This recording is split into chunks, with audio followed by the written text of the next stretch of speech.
നമസ്കാരം. മലയാളി വാർത്തയിലേക്ക് സ്വാഗതം.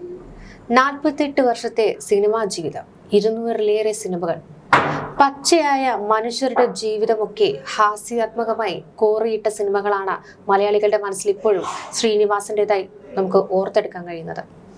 ആ മഹാപ്രതിഭയായ ആ ഒരു നടനെ നമുക്ക് നഷ്ടപ്പെട്ടു എന്നുള്ളത് വിശ്വസിക്കാൻ കഴിയുന്നില്ല. മണിക്കൂറുകൾ മാത്രമേ ആയിട്ടുള്ളൂ അദ്ദേഹം നമ്മളെ വിട്ട് പിരിഞ്ഞിട്ട്. പക്ഷെ ഇപ്പോഴും മനസ്സിലാകുന്നില്ല മലയാളിക്ക് ആ ഒരു വേദന എങ്ങനെയാണ് ഉള്ളിൽ കൊണ്ടുപോകാൻ കഴിയുന്നതെന്ന്. കാരണം അദ്ദേഹം ഒരിക്കലും നമ്മളെ വിട്ടു പിരിയുന്നില്ല. അദ്ദേഹത്തിന്റെ സിനിമകളിലൂടെ നമ്മുടെ മനസ്സിനുള്ളിൽ തന്നെ ജീവിക്കും. എങ്കിൽ പോലും അദ്ദേഹത്തിന്റെ മരണം ഉൾക്കൊള്ളാനാകാതെ ഓരോ നടന്മാരും സാധാരണക്കാരും ഒക്കെ വേദനിക്കുകയാണ്.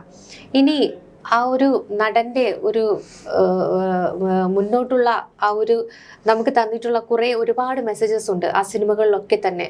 അത് ഇപ്പോഴത്തുള്ള എല്ലാ സിനിമകളിലും ആ ഒരു ശ്രീനിവാസൻ എന്ന് പറയുന്ന ഒരു ടച്ച് കൊണ്ടുവരാൻ ആർക്കും ഇനി കഴിയുമെന്നൊന്നും നമുക്ക് തോന്നുന്നില്ല. എങ്ങനെയായിരിക്കാം ഇനി അദ്ദേഹത്തിന്റെ ആ ഒരു വേർപാടിനെ മലയാള സിനിമയിൽ നമുക്ക് നോക്കിക്കാണാൻ കഴിയുക?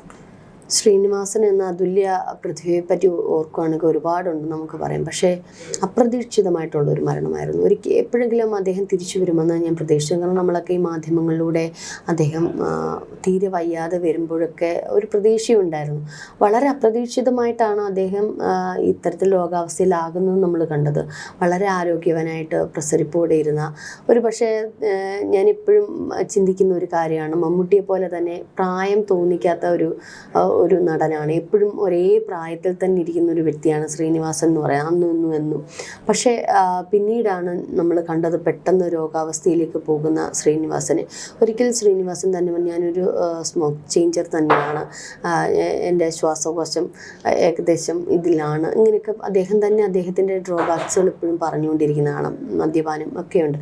പക്ഷേ അതൊക്കെ ആയിരിക്കാം അദ്ദേഹത്തിൻ്റെ ആരോഗ്യം, സ്ട്രോക്ക്, ഹൃദയ സംബന്ധമായിട്ടുള്ള അസുഖങ്ങളിലേക്കൊക്കെ പോയത് ആവാം എന്ന് ആയിക്കൂടാന്നുള്ളത് നമുക്കറിയില്ല. പക്ഷേ എന്ത് തന്നെയാലും അപ്രതീക്ഷിതമായിട്ടാണ് അദ്ദേഹത്തിന് സ്ട്രോക്ക് വരികയും പിന്നീട് അതുമായി ബന്ധപ്പെട്ടുള്ള അസുഖങ്ങളിലേക്കൊക്കെ പോവുകയൊക്കെ ചെയ്തത്. ഇപ്പോൾ തന്നെ അദ്ദേഹം ഡയാലിസിസിന് പോകാനിരിക്കെയാണ് ഇങ്ങനെ വഴിയിലാണ് മരണപ്പെട്ടത്. ഈ പറയുന്നത് പോലെ ഇന്ന് ധ്യാൻ്റെ 37ാം ജന്മദിനം കൂടിയാണ്. അപ്പോൾ ഒരിക്കലും കുടുംബം അങ്ങനെ പ്രതീക്ഷിച്ചിട്ടുണ്ടായിരിക്കില്ല. തിരിച്ചു വരവ് തന്നെയായിരുന്നു ശ്രീനിവാസൻ. കഴിഞ്ഞ ദിവസം സിനിമയുടെ സെറ്റിലേക്ക് അത് മാത്രമല്ല, 2 ദിവസം മുമ്പേയും ശ്രീനിവാസന് ചില ഈ ഒരു സിനിമയുടെ ഇതുമായി ബന്ധപ്പെട്ട് പൂജയുമായി ബന്ധപ്പെട്ടൊക്കെ ഉണ്ടായിരുന്നു എന്നുള്ള ചില മാധ്യമങ്ങൾ പറയുകയും ചെയ്യുന്നുണ്ട്. അപ്പോൾ അപ്രതീക്ഷിതമായിരുന്നു. നമുക്ക് എന്തെങ്കിലും അദ്ദേഹം തിരിച്ചു സിനിമ ഇൻഡസ്ട്രിയിലേക്ക് വരുമെന്നുള്ളൊരു പ്രതീക്ഷയായിരുന്നു. പക്ഷേ ഈ രോഗാവസ്ഥയെ പോലും അദ്ദേഹത്തിൻ്റെ നർമ്മം തുളുമ്പുന്ന ചില പ്രയോഗങ്ങൾ, വയ്യാണ്ട് സംസാരിക്കാൻ പോലും പറ്റാത്ത അവസ്ഥയിൽ അദ്ദേഹം പറയുന്നത് കേൾക്കുമ്പോൾ നമ്മൾ ആ പഴയ ശ്രീനിവാസനെ ഓർത്തു പോകുന്നു എന്നുള്ളത്. നിരവധി വിവാദങ്ങളിലൂടെയും അദ്ദേഹം ശ്രദ്ധേയമായിട്ടുണ്ട്. അദ്ദേഹം അതുല്യ പ്രതിഭ എന്ന് പറയുന്നത് ഏതിലാണ് പ്രതിഭ അല്ലാത്തത്? നല്ലൊരു നടൻ എന്നുള്ള രീതിയിൽ, അതുപോലെ എഴുത്തുകാരൻ എന്നുള്ള രീതിയിൽ, പാടുന്ന വ്യക്തി, സംഗീതം ആലപിക്കുന്ന എന്നൊരു വ്യക്തിയിൽ, സംവിധായകൻ എന്നുള്ള ഒരു നിലയിൽ, എല്ലാ തരത്തിലും അദ്ദേഹം വലിയൊരു അതുല്യ പ്രതിഭയാണ്. അതാത് മേഖലകളിൽ അദ്ദേഹം തെളിയിക്കുകയും ചെയ്തിട്ടുണ്ട്. അത് നടൻ എന്നുള്ള രീതിയിലാണെങ്കിലും, സംവിധായകൻ എന്നുള്ള രീതിയിലാണ്, എഴുത്തുകാരൻ എന്നുള്ള രീതിയിലാണ്, പാട്ടുകാരൻ എന്നുള്ള രീതിയിലാണെങ്കിൽ അല്ലേ, അത് എപ്പോഴും അദ്ദേഹം അത് തെളിയിച്ചിട്ടുണ്ട്. അപ്പോൾ അദ്ദേഹം എപ്പോഴും അദ്ദേഹം പറയുന്ന ഒരു കാര്യമുണ്ട്, എനിക്ക് നടനാവാനാണ് ഇഷ്ടം, എനിക്ക് എഴുതുന്നതിന് ഇഷ്ടം. സത്യൻ അന്തിക്കാട് ആണ് ശ്രീനിവാസനെ ഈ ഒരു എഴുത്തുകാരൻ എന്നുള്ള രീതിയിൽ കൊണ്ടുവന്നത്. കാരണം സത്യൻ നന്നായിട്ട് അറിയാമായിരുന്നു ശ്രീനിവാസൻ നന്നായിട്ട് എഴുതുന്ന ഒരു വ്യക്തിയാണ് എന്നുള്ള രീതിയിൽ. അപ്പോൾ എനിക്ക് ഒരിക്കൽ പറഞ്ഞു, നിനക്ക് ഞാൻ ഒരു വേഷം തരാം, പക്ഷെ നീ എനിക്കൊരു കഥ എഴുതി തരണം എന്ന് പറഞ്ഞു. അങ്ങനെയൊക്കെയാണ് അദ്ദേഹം ഇതിലേക്ക് കൊണ്ടുവരുന്നത്. പക്ഷെ നന്നായിട്ട് എഴുതുന്ന എത്ര സിനിമകളാണ് അദ്ദേഹം എഴുതിയിട്ടുള്ളത്. അപ്പോൾ അത്തരത്തിൽ അദ്ദേഹത്തിൻ്റെ സിനിമകൾ, ഈ സന്ദേശം എന്ന് പറയുന്ന സിനിമയ്ക്ക് മുമ്പും നമുക്ക് രണ്ടായിട്ട് തരംതിരിക്കാം. സന്ദേശത്തിന് മുമ്പ് ഒരു കാലഘട്ടം ഉണ്ടായിരുന്നു. നമുക്കറിയാം പത്മരാജൻ ഇങ്ങനെയുള്ള സാഹിത്യകാരന്മാരുടെ ഒരു കാലഘട്ടം, അതിന് മുന്നേ ഉള്ളൊരു നാടക ശൈലിയിലുള്ള കാലഘട്ടം. പിന്നീടാണ് ആ ഒരു സാഹിത്യകാരന്മാരുടെ ഒരു കാലഘട്ടം വരുമ്പോൾ ഒരു അച്ചടി ഭാഷയിലുള്ള പല പ്രയോഗങ്ങളുമാണ് ആ സിനിമയിൽ 80 കാലഘട്ടങ്ങളിലൊക്കെ വന്നത്. പക്ഷേ ശ്രീനിവാസൻ്റെ സിനിമകൾ വന്നപ്പോഴത്തേക്ക് ഒരു പച്ചയായ മനുഷ്യൻ, പച്ചയായ ജീവിതങ്ങൾ തുറന്നു കാണിച്ചുകൊണ്ടുള്ള സിനിമകളാണ് കൂടുതലും പുറത്തേക്ക് വരുന്നത്. നമുക്കറിയാം സന്ദേശം എന്ന സിനിമ തന്നെ നമ്മൾ എടുത്തു നോക്കും. അതിൽ രാഷ്ട്രീയപരമായിട്ടുള്ള ഇന്ന് പോലും ഇന്നത്തെ തെരഞ്ഞെടുപ്പ് കാലഘട്ടത്തിൽ പോലും പരാമർശിക്കുന്ന തരത്തിൽ ആ ഡയലോഗുകൾ ഇപ്പോഴും റിപ്പീറ്റ് ചെയ്യുന്നതിൻ്റെ കാരണം അന്നത്തെ ആ സന്ദേശം എന്ന് പറയുന്ന സിനിമ അദ്ദേഹം ചെയ്തുകൊണ്ടാണ്. ജീവിതത്തിൻ്റെ യഥാർത്ഥ പച്ചപ്പ്, യഥാർത്ഥ രാഷ്ട്രീയം, ഇതൊക്കെ അദ്ദേഹത്തിൻ്റെതായ ആശയങ്ങളിലൂടെ വെളിച്ചത്ത് കൊണ്ടുവരാൻ ഉറപ്പുള്ള നട്ടലുള്ള ഒരു വ്യക്തി കൂടിയാണ് അദ്ദേഹം.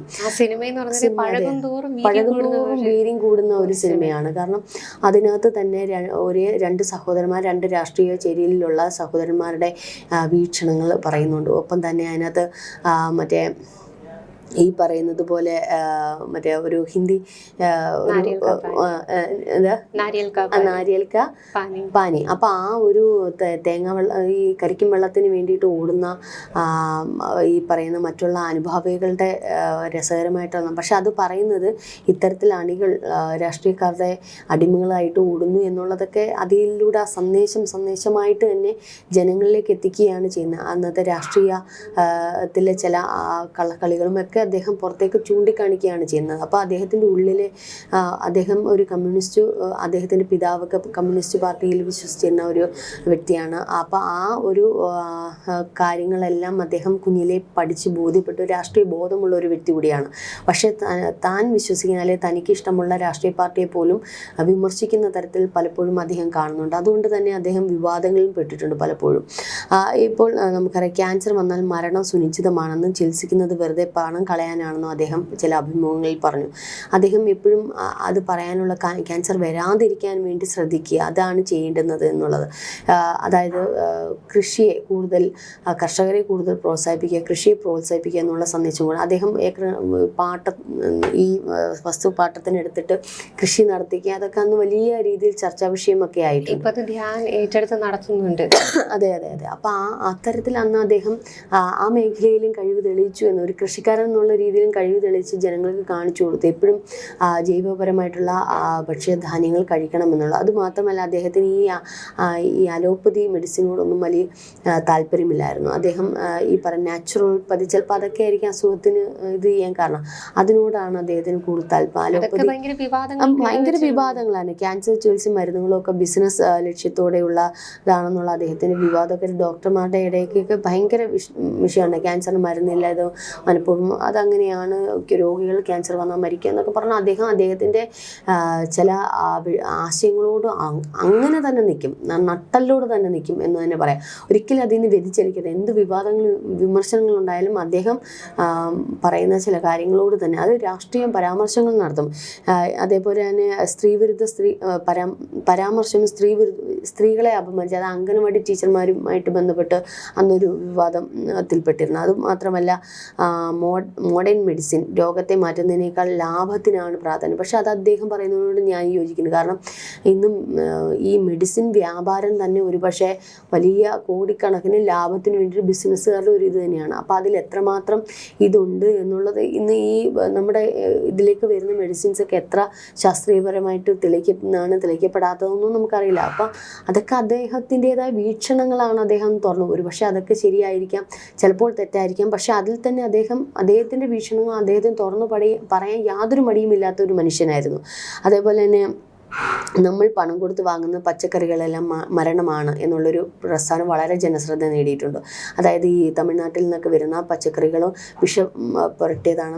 നമ്മളുടെ ആരോഗ്യം ശ്രദ്ധിക്കുക, നമ്മൾ തന്നെ പച്ചക്കറി കൃഷി ചെയ്യണം എന്നുള്ള ഒരു വലിയ സന്ദേശമാണ് അദ്ദേഹം നൽകിയിരിക്കുന്നത്. അദ്ദേഹം കൃഷിയെ ഏറ്റവും അധികം സ്നേഹിച്ചിരുന്ന, അല്ലെങ്കിൽ ഈ പറയുന്ന അത്തരത്തിലുള്ള കാര്യങ്ങൾ ഏറ്റവും അധികം സ്നേഹിച്ചിരുന്ന ഒരു വ്യക്തിയാണെന്ന് നമുക്ക് ഇതിൽ നിന്നൊക്കെ മനസ്സിലാക്കാൻ പറ്റും. രാസവളങ്ങളും കീടനാശിനികളും ഒക്കെ ഉപയോഗിക്കരുത് എന്നുള്ള തരത്തിലുള്ള വലിയ സന്ദേശങ്ങൾ അദ്ദേഹം നൽകിയിരുന്നു. മാത്രമല്ല 30 ഏക്കറോളം സ്ഥലത്താണ്, തരിശുഭൂമിയിലാണ് അദ്ദേഹം പാട്ടത്തിനെടുത്ത് അന്ന് കൃഷി നടത്തി. അത് വിജയിപ്പിച്ച് എടുത്തത്, ചുമ്മാ അല്ല, വിജയിപ്പിക്കുകയും കൂടി ചെയ്തു. അതേപോലെ തന്നെ സന്ദേശം, വരവേൽപ്പ് എന്നീ സിനിമകൾ CPMൻ്റെ ഒരു പ്രവർത്തന ശൈലിയൊക്കെ അദ്ദേഹം തുറന്നു പറഞ്ഞിരുന്നു. അതൊരു പക്ഷേ കമ്മ്യൂണിസ്റ്റ് നേതാക്കൾ അറിവില്ലാത്തവരാണെന്നും രാഷ്ട്രീയ കൊലപാതകങ്ങളെ പ്രോത്സാഹിപ്പിക്കുന്നു എന്നൊക്കെ പറഞ്ഞ് തുറന്നടിച്ചിരുന്നു. അതും വലിയ വിവാദത്തിലേക്ക് പെട്ടിരുന്നു. പിണറായി വിജയനെയും മറിച്ചു എന്നും മറ്റു നേതാക്കളെ പോലെ അദ്ദേഹം അധികാരത്തിൻ്റെ ദുർഗുണങ്ങൾ വിവാഹപ്പെട്ടുവെന്നും അദ്ദേഹം ഒരു വിവാഹം നടത്തിയിരുന്നു. അപ്പോൾ ഇത്തരത്തിൽ ഈ പറഞ്ഞതുപോലെ എന്തിനേയും മോദി അദാനി ബന്ധത്തെക്കുറിച്ച് അദ്ദേഹം പറഞ്ഞിരുന്നു. കണ്ണൂരിലെ രാഷ്ട്രീയ കൊലപാതകങ്ങളെക്കുറിച്ച് പറഞ്ഞു. ലോകത്തിലെ ഏറ്റവും വിഡ്ഢികളായ വോട്ടർമാർ മലയാളികളാണെന്ന് ഒരിക്കൽ തുറന്നടിച്ചു. അപ്പോൾ ഇത് എന്തിനും തൻ്റേതായ ഇത് അദ്ദേഹം തുറന്നടിച്ച് പറയാൻ അദ്ദേഹത്തിന് യാതൊരു മടിയുമില്ലായിരുന്നു. അപ്പോൾ അദ്ദേഹം അവസാനം പറഞ്ഞൊരു കാര്യമുണ്ട്, എനിക്കൊന്നിനും ഭയമില്ല എന്നുള്ള. അത് തന്നെയാണ് ശ്രീനിവാസൻ എന്നൊരു വ്യക്തിയെ വ്യത്യസ്തമാക്കുന്നത്. നമുക്കറിയാം മറ്റേ ഏത് സിനിമയാണെന്ന് അറിഞ്ഞൂടാ, ഈ ഗൾഫ് രാജ്യത്തിൽ പോയിട്ട് തിരിച്ചു വരുന്ന ആ ഒരു പ്രവാസിയുടെ സിനിമയൊക്കെ അദ്ദേഹം ചെയ്തിരുന്നല്ലോ. അപ്പോൾ അത്തരത്തിലുള്ള സിനിമകളൊക്കെ അദ്ദേഹം ഉദയന, അതുപോലെ തന്നെ സിനിമയെ തന്നെ സിനിമാ താരങ്ങളെ വിമർശിക്കുന്ന സിനിമയാണ് ഉദയനാണ് താരം. അതിനകത്ത് പറയുന്നുണ്ട് മേക്കപ്പ് ഉള്ള എനിക്ക് ഇത്രയും മേക്കപ്പ് വേണോ എന്ന് ചോദിക്കുമ്പോൾ പറയാൻ മേക്കപ്പ് ഇട്ട് വേണമെന്നുള്ള തരത്തിലൊക്കെ ഇങ്ങനെ പറയുമ്പോൾ അത് സിനിമയ്ക്കകത്തുള്ള വിമർശനങ്ങളാണ്. പക്ഷെ അതിനകത്ത് അവസാനം പറയുന്ന ഒരു കാര്യമുണ്ട്, ഒരു നടനാക്കുന്നത് ഈ പറയുന്നത് പോലെ സംവിധായകനും കഥാകൃത്തും എല്ലാം കൂടെ ചേരുമ്പോഴാണ് ഒരു സിനിമയാകുന്നത് എന്നുള്ള തരത്തിൽ അതിനെ അവസാനം കൊണ്ടുവന്ന് എത്തിക്കുന്നത്. അപ്പം ഏത് സിനിമ അദ്ദേഹത്തിൻ്റെ എടുത്താലും വലിയ എന്താ പറയുക സന്ദേശം, ആദ്യത്തെ സിനിമയെ പോലെ തന്നെ സന്ദേശം നൽകുന്ന വലിയൊരു ഒരു സന്ദേശമാണ് ഓരോ സിനിമയിലും ഉള്ളത്. അപ്പം അദ്ദേഹത്തിൻ്റെ എഴുത്ത് തന്നെ വളരെ വ്യത്യസ്തം. ഞാൻ ഈ പറഞ്ഞതുപോലെ സന്ദേശത്തിന് മുമ്പുള്ള കാലഘട്ടത്തെ ഞാൻ നേരത്തെ പറഞ്ഞല്ലോ. അപ്പോൾ അതിന് ശേഷം അദ്ദേഹം എഴുതുന്നത് യാഥാസ്ഥിതികമായിട്ടുള്ള മറ്റേ ആർട്ടിഫിഷ്യാലിറ്റി അല്ല, ഈ പറയുന്ന നാടക പോലുള്ള ശൈലി മാറി സിനിമാ ലോകത്തിൻ്റെ. രണ്ടാമത് വന്ന അച്ചടി ഭാഷയുടെ ആ ഒരു ശൈലി മാറി. പക്ഷേ പിന്നീട് വന്ന് ശ്രീനിവാസൻ സിനിമകളെ അനുകരിച്ചാണ് ഇപ്പോൾ ജെൻസി പിള്ളേർ സിനിമ എടുക്കുന്നതെന്ന് ഞാൻ പറയും. കാരണം പിന്നീടൊരു റിയാലിറ്റി ആയിട്ട് ഡയലോഗുകളിലൊക്കെ ആണെങ്കിൽ വളരെ റിയാലിറ്റിയാണ്. സാധാരണ രണ്ട് മനുഷ്യർ സംസാരിക്കുന്ന രീതിയും അതേപോലെ തന്നെ ആ കഥകൾ എന്ന് പറയുന്നത് യഥാർത്ഥ ജീവിതവുമായി ബന്ധപ്പെട്ട് നിൽക്കുന്നത്. സന്ദേശത്തിലായാലും വരവേൽപ്പ്, പിന്നെ അതേപോലെ എനിക്ക് പെട്ടെന്നെല്ലാം ഓർമ്മ വരുന്നില്ല, നാടോടിക്കാറ്റ്, വടക്ക് നോക്കിയന്ത്രം സാധാരണ ഇത്തരത്തിലുള്ള സംശയരോഗികളായ ഭർത്താക്കന്മാരെ ചൂണ്ടിക്കാട്ടി തന്നെയാണ് അതിനകത്ത്. എന്ത് രസകരമായിട്ടാണ് അതിനകത്തൊക്കെ അവതരിപ്പിച്ചിരിക്കുന്നത് ഒരു യഥാർത്ഥ. അതേപോലെ തന്നെ ചിന്താവിഷ്ട അതിൽ യഥാർത്ഥ ഒരു കുടുംബനാഥൻ എങ്ങനെ അത് നമ്മുടെ ഓരോ കുടുംബങ്ങളിൽ എങ്ങനെയാണോ ഉള്ളത് ആ ഒരു റിയാലിറ്റി കൊണ്ടുവരാം. മറ്റേ കാൽപ്പനികതയൊക്കെ മാറ്റിയിട്ട് പണ്ടേ കാലത്തെ ആർട്ടിഫിഷ്യാലിറ്റി മാറ്റിയിട്ട് അതിനകത്ത് എന്തോ ചേർക്കുന്ന ആ മേമ്പൊടിയൊക്കെ മാറ്റിയിട്ട് സാധാരണ ഒരു വീട്ടിൽ നടക്കുന്ന ആ ഇപ്പം പറഞ്ഞതുപോലെ ചിന്താവിഷ്ടയായ ശ്യാമളയിലൊക്കെ സാധാരണ ഒരു വീട്ടിൽ നടക്കുന്നത് പോലെയൊക്കെ നമുക്ക് തോന്നത്തുള്ളൂ. അപ്പോൾ അത്തരത്തിലേക്ക് സിനിമയൊന്നും മാറ്റിമറിക്കാൻ ശ്രീനിവാസന് കഴിഞ്ഞു. ശ്രീനിവാസൻ്റെ ആ ഒരു സംരംഭം വളരെയധികം വിജയിക്കുകയും ചെയ്തു. ക്ലാസിക്കൽ മ്യൂസിക്കൊക്കെ ഭയങ്കര ഹിറ്റാവുകയാണ്. അദ്ദേഹത്തിന് ഹിറ്റല്ലാത്ത ഏത് സിനിമയാണുള്ളതെന്ന് എടുത്തു നോക്കൂ, ഹിറ്റല്ലാത്ത ഏതെങ്കിലും ഉണ്ടോ? എല്ലാം തൊട്ടതെല്ലാം പൊന്നാക്കുന്ന ഒരു അതുല്യ പ്രതിഭയായിരുന്നു. അപ്പോൾ അദ്ദേഹത്തിനെ പറ്റി പറയാൻ നമുക്കിങ്ങനെ വാചാലമാകേണ്ടി വരും. പക്ഷേ ഈ പറയുന്നത് പോലെ വിമർശനങ്ങളും വിവാദങ്ങളും പലപ്പോഴും അദ്ദേഹത്തിനെ വിട്ടിലാക്കിയിട്ടുണ്ട്, ശത്രുക്കളെ സമ്പാദിച്ചിട്ടുണ്ട് എന്ന് തന്നെ പറയേണ്ടിയിരിക്കും. പക്ഷെ ഒപ്പം അദ്ദേഹത്തിൻ്റെ എപ്പോഴും ഞാൻ ചിന്തിക്കുന്ന ഒരു കാര്യമുണ്ട്, ഈ പറയുന്നത് മോഹൻലാലിൻ്റെ ഒരു താരമൂല്യത്തെ തന്നെ വർദ്ധിപ്പിക്കാൻ കാരണം ശ്രീനിവാസൻ സിനിമകളിലൂടെയാണ്. ശ്രീനിവാസൻ മോഹൻലാൽ ഒരു ജോഡി, സത്യൻ അന്തിക്കാട് ശ്രീനിവാസൻ ഒരു ജോഡിയിൽ നിന്നുണ്ടായ സിനിമകൾ എന്ന് പറയുന്നത് ഇന്നെന്ന് മാത്രമല്ല എന്നും ഇനി അങ്ങനത്തെ സിനിമകൾ ഉണ്ടാവുമെന്ന് പോലും നമുക്കറിയില്ല. അത്തരത്തിക്ക് ഒരു പക്ഷേ ഇനി അങ്ങനത്തെ സിനിമകൾ തന്നെയാണ് ഇപ്പോഴും മലയാളിയും മനസ്സിൽ മടുപ്പ് തോന്നി വീണ്ടും നമുക്ക് റിപ്പീറ്റ് ചെയ്ത് ഇപ്പോൾ ഈ സന്ദേശമാണെങ്കിലും ഈ വരവേൽപ്പ്, അതേപോലെ തന്നെ വടക്ക് നോക്കിയന്ത്രം, ചിന്താവിഷ്ടയായ ശ്യാമള. ചിന്താവിഷ്ടയായ ശ്യാമള ഞാൻ 2 ആഴ്ച മുമ്പ് എൻ്റെ ക്ലിപ്പ് കണ്ട് ഞാൻ അത് വീണ്ടും റിപ്പീറ്റ് അടിച്ച് കാണാൻ നമുക്കൊരു മടുപ്പ് വരുന്നത്. എത്ര കണ്ടാലും അതിനകത്ത് വീണ്ടും രസകരമായിട്ടുള്ള കഥകളുണ്ട്, നർമ്മം തുളുമ്പുന്ന കഥകളുണ്ട്. ഒപ്പം ജീവിതത്തിൻ്റെ യഥാർത്ഥ പച്ചയായ ജീവിതം, മനുഷ്യൻ്റെ ജീവിതത്തെ എടുത്തു കാണിക്കുന്നുണ്ട്. അപ്പോൾ ഇതൊക്കെ വീണ്ടും നമുക്ക് കാണാൻ തോന്നും. ഒരു ആർട്ടിഫിഷ്യാലിറ്റി ഇല്ല. അത് ഒരു പക്ഷേ ശ്രീനിവാസൻ്റെ വിജയം. ഞാനിപ്പോഴും പറയും ശ്രീനിവാസൻ അഭിനയത്തോടൊപ്പം തന്നെ നല്ലൊരു കഥാകൃത്ത് കൂടിയാണെന്ന് അശേഷം നമുക്ക് പറയേണ്ടി വരും അല്ലേ. ഈ ഉർവശി ഒരിക്കൽ പറഞ്ഞതായിട്ട് എനിക്ക് ഓർമ്മയുണ്ട്. മലയാളികളിൽ സുന്ദരന്മാരായ നടന്മാർ ആങ്കർ ചോദിക്കുകയാണ് മോഹൻലാൽ, മമ്മൂട്ടി, ജയറാം, ഇങ്ങനെ കുറേ പേരുടെ പേര് പറഞ്ഞപ്പോൾ ചോദിച്ചു എന്താ ശ്രീനിയേട്ടനായ എന്താ പാടില്ലേന്ന് വെച്ചു. ഏറ്റവും നല്ല സുന്ദരനായ, ഏറ്റവും നല്ല അഭിനയിക്കാൻ പറ്റുന്ന നല്ലൊരു ആള് കാരണം ഉർവശി ശ്രീനിവാസൻ കോമ്പിനേഷൻ ഭയങ്കര രസമാണ്. ഒരു പക്ഷേ അന്നൊക്കെ ശ്രീനിവാസൻ്റെ സിനിമയിൽ ചിലപ്പോൾ ചില നടിമാരൊക്കെ വിട്ടുനിന്നിരുന്നു, അഭിനയിക്കാൻ കുറച്ച് അദ്ദേഹത്തിൻ്റെ ഹൈറ്റ് കുറവ്, അദ്ദേഹത്തിൻ്റെ കളർ, ഇതിൻ്റെയൊക്കെ പറ്റി അതും ഇടയ്ക്ക് വിമർശനങ്ങളുണ്ടായിരുന്നു. പക്ഷേ എപ്പോഴും ഉർവശി അങ്ങോട്ട് ചെന്ന് പറയുന്നതാണ് ഈ ഇത്തരത്തിൽ ശ്രീനിവാസൻ അഭിനയിച്ചിട്ട് അവരുടെ ഒരു കോമ്പിനേഷൻ സീനും ഭയങ്കര രസകരമായിട്ടുള്ളത്. അപ്പോൾ ഉർവശിക്ക് ഇത്രയും ആങ്കർ ചോദിച്ചപ്പോൾ പറഞ്ഞാൽ എന്താ ശ്രീനേട്ടൻ എന്താ സുന്ദരനല്ലേ എന്ന് അങ്ങോട്ട് ചോദിച്ചത്. ശരിക്കും പറഞ്ഞാൽ നല്ല ഞാൻ ആദ്യം പറഞ്ഞതുപോലെ മമ്മൂട്ടിയെ മാറ്റി നിർത്തിയാൽ മറ്റൊരു മമ്മൂട്ടി ശ്രീനിവാസൻ എന്ന് തന്നെ പറയാം. അന്നും എന്നും അങ്ങേ അദ്ദേഹത്തെ കണ്ട അതുപോലെ തന്നെ ഇരിക്കും. പക്ഷെ ഇന്നും ആരോഗ്യവാനായിട്ടിരുന്നെങ്കിൽ ഒരു കൊച്ചു മമ്മൂട്ടിയായിട്ട് തന്നെ ഇരിക്കുന്നതിന് എന്ന് വെച്ചാൽ മമ്മൂട്ടിയെ പോലെ എന്നല്ല ഞാൻ പറഞ്ഞ ആ ഒരു ആൻറ്റി ഏജിങ് എന്ന് പറയുന്ന ഒരു സംഗതി ഉണ്ടല്ലോ, അത് അദ്ദേഹത്തിൻ്റെ ശരീരത്തിൽ അത് മെയിൻറ്റെയിൻ ചെയ്യാൻ പറ്റുന്ന ഒരു വ്യക്തിയായിട്ട് എനിക്ക് തോന്നിയിട്ടുണ്ട്. കാരണം പ്രായം അധികം എപ്പോഴും തോന്നത്തില്ല. അപ്പം അത് മാത്രമല്ല അദ്ദേഹത്തിൻ്റെ സിനിമകളും അതേപോലെ തന്നെ എന്താ പറയുന്നത് ഒട്ടും ഒരു മടുപ്പുണ്ടാക്കുന്ന സിനിമകളല്ല. അപ്പോൾ ഇത്തരത്തിൽ അദ്ദേഹത്തിനെ പറ്റി പറയാൻ വാചാലമാകാൻ ഒരുപാടുണ്ട്. പക്ഷെ ഇന്നും അദ്ദേഹം വിട്ടുപിരിഞ്ഞു എന്ന് ഞാൻ എപ്പോഴെങ്കിലും അദ്ദേഹം തിരിച്ചു വന്ന് ധ്യാനിന് ഏറ്റവും വലിയ ആഗ്രഹമാണ് മോഹൻലാലും ശ്രീനിവാസനുമായിട്ടുള്ള മറ്റൊരു കോമ്പിനേഷൻ. ഇനി ധ്യാന് ഒരു സിനിമ ചെയ്യണമെന്ന് ഭയങ്കര ആഗ്രഹം ഉണ്ടായിരുന്നു എന്ന് ഒരു മാധ്യമത്തിലൂടെ ഞാൻ ഇങ്ങനെ കേട്ടു. അപ്പോൾ അത്തരത്തിൽ ഒരു പക്ഷേ വീണ്ടും ഒരു ശ്രീനിവാസൻ മോഹൻലാൽ കോമ്പിനേഷൻ ഞാനും പ്രതീക്ഷിച്ചിരുന്നു. അങ്ങനെ ഇനി ഉണ്ടാവുമോ? കാരണം ദാസ വിജയ എന്നൊക്കെ പറഞ്ഞുകൊണ്ട് അതൊന്നും നമുക്ക് ഒരിക്കലും മറക്കാൻ പറ്റില്ല. എന്തോ ഒരു വാക്കുകൾ പോലും ഇപ്പോഴും അതെ നടി ചാടുമ്പോൾ ക്യാമറയും വെള്ളത്തിലേക്ക് കൂടെ ചാടട്ടെ. അതുപോലെ തന്നെ പിന്നെ മറ്റൊന്നുണ്ടായാലും ഫേമസ് ആയിട്ടുള്ള ഒരെണ്ണം ഞാൻ കുറച്ചു മുമ്പും എന്റെയോട് പറഞ്ഞ ചില എല്ലാത്തിനും അതിൻ്റെതായ സമയമുണ്ടല്ലോ ദാസ. അതേപോലെ തന്നെ അങ്ങനെ കുറേ ഡയലോഗുകൾ ശ്രീനിവാസൻ്റെതായിട്ടുള്ള ഇന്നും നമ്മൾ മരിക്കാതെ ഓർമ്മകളായിട്ട് തന്നെ നമ്മുടെയൊക്കെ മനസ്സിലുണ്ടായിരിക്കും. ഏതായാലും നല്ലൊരു രാഷ്ട്രീയ ചിന്തകനും നല്ലൊരു